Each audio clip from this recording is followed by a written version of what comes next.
अस्सलाम वालेकुम वरहमतुल्लाहि वबरकातुहू। मैं तस्लीम दवाखाना की तरफ से हाज़िर हूँ, हकीम ख्वाजा मोहम्मद नईम।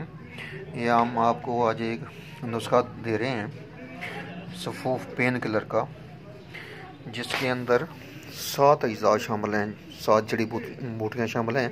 ये आपके सामने ट्रे में नज़र आ रही हैं। इसमें मूसली सफ़ेद है, सुरंजा शीरी है, असगन नागौरी है, सुंड है और ज़ीरा सफ़ेद, कस्तशीरी और बदहारा है। ये 7 अज़ा का मरकब है।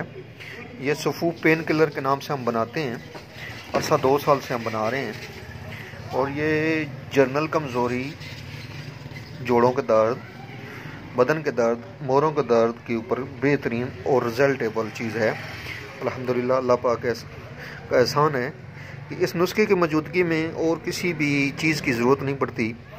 जोड़ों का दर्द, जोड़ों के अंदर गैप आ जाना, ये इसका बेहतरीन रिज़ल्ट है इसके ऊपर।